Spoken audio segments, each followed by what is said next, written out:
I come to speak to you, brothers and sisters, about a man named David. Now, you all know David and Goliath. Am I correct? Amen. You know the story of David and Goliath? Yes. Amen. David was a young man who stands up to a man today that's tall. No. None of you, right? I probably would. Right. Well, he took him out. But that's not the way I'm going to tell this story. You guys, I'm going to give you a different point of view. I'm going to open your mind up to another thought path. Okay? Are you ready? Okay. So David had the guts to take out a man twice his size.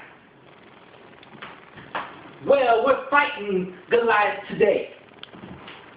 Goliath is not a man in our time. Goliath is the world around us. The world is too big for us. We're one small person. We're that little David in this world. And Goliath is trying to bring us down. So we must stand up to Goliath and say no to that evil. Because in the Bible it says, he who has not sinned shall cast the first stone. Am I correct? Amen. But David, he threw a stone for a different reason. We're going to cast our stone at that evil that is entering our lives. We're going to stop it right at the door. We're not letting it in our house. So when somebody comes through and they try to gossip about things, stop them where they're at. Amen. Because all they are trying to do is hear what you have to say about another person. They don't really care about you. They care more about the person they're gossiping about. They just want to carry a message from you to the person they care about. So they're bringing you down. So don't allow that evil to come into your house and take you out with it. Another thing I like to say is don't listen to those that come to your house and say they are just kidding. Because they really mean what they're saying. Don't get mixed up with the just kidding and I'm serious. I know I made no sense there, but sometimes you don't make sense.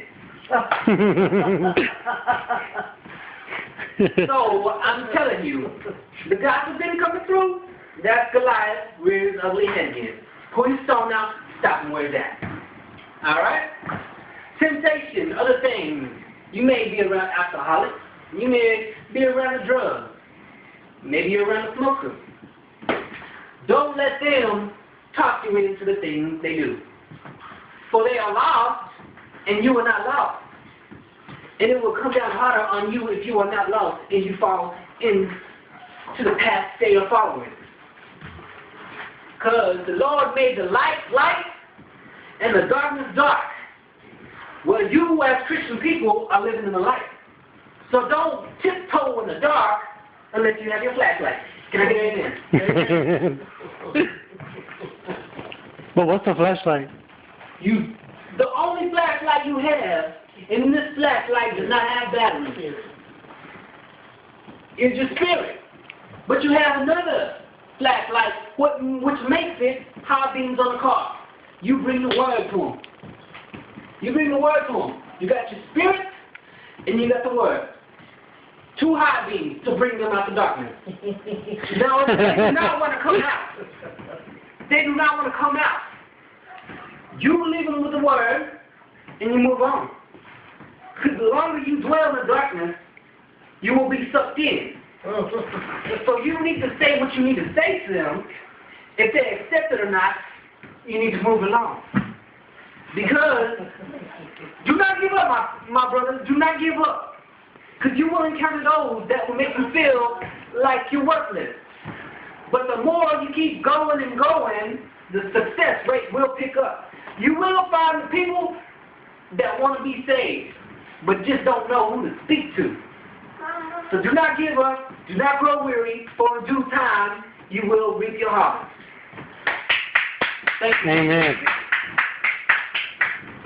So,